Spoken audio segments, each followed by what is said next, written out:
Assalamu alaikum жалпыңыздарга холестерин тууралуу сөйлөп берейин. Холестерин деген сөз зыян деген сөз менен синонимдей болуп калган. Ырас зыян эгерде нормадан ашыкча болсо, ошол эле учурда ал нормадан аз болсо дагы зыян. Себеби биздеги башка болгон нерселер сыяктуу эле холестериндин дагы өзүнүн орду бар. Эки маанилүү кызматты аткарат. Биринчиси клетканы сырттан коргоп турса, экинчиси гормондорду пайда кылат.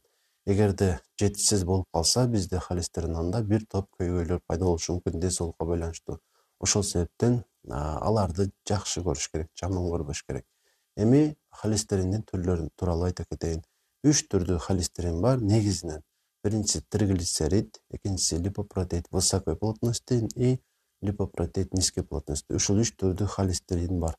Жана булардын дагы ар биринин кызматы бар. Айта кетсем, триглицериддер энергияны пайда кылат.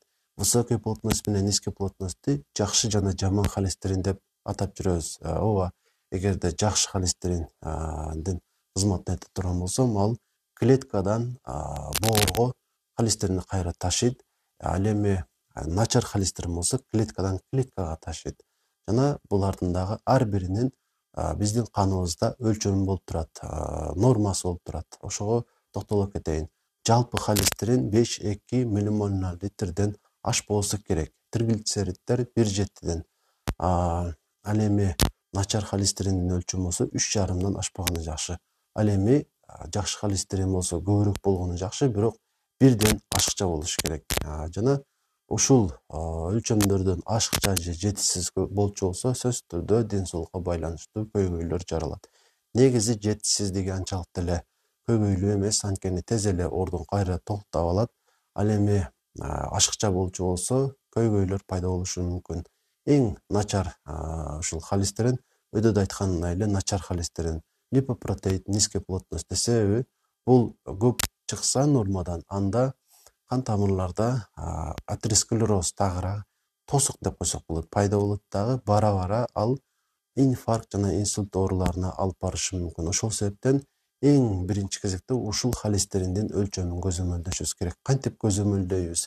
Эми орточо сиздин жашыңыз 40 жашка жеткен болсо дейли, ар жыл сайын эмес, ар 2 жылда бир жолу ушул анализди тапшырып турсаңыз өтө жакшы болот. Липопротеид низкой плотности. Себеби ушул холестерин нормадан ашык чыкканда жүрөк кан тамыр оорулары сизде пайда болуу ыктымалдуулугу көбөйөт. Эгерде ал көп чыккан болсо, нормадан сөзсүз түрдө чара колдонуш керек. Эки түрдүү арга бар. Ушул начар холестерин менен күрөшүү үчүн. Биринчиси албетте дары-дармек, статиндер деп коебуз. Албетте дарыгердин сунушу менен гана ичсеңиз болот анализден кийин. Экинчиси болсо албетте бул туура тамактануу. Туура тамактануу менен ушул холестериндин нормасын нормага келтирип көзөмөлдөсөк болот. Жана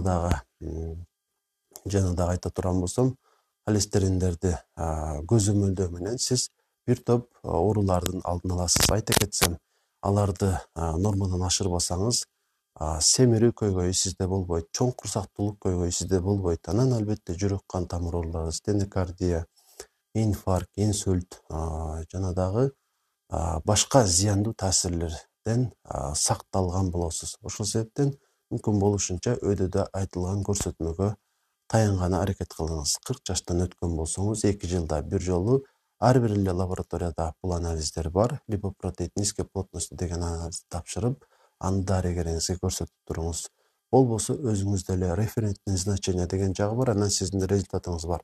Референтный значениега сиздин ошол анализиңиз тең чыкчу болсо же андан азыраак чыкса, анда барбасаңыз деле боло берет. Эгерде көп чыкчу болсо, анда дарыгерге көрсөткөн жакшыраак болот. Эгерде маалымат сиз үчүн пайдалуу болгон болсо, сөзсүз түрдө катталып, лайк басып коюуну дагы унутпаңыз. Муну менен сиздер башка адамдар дагы маалыматты көрүүсүнө себепчи болосуздар.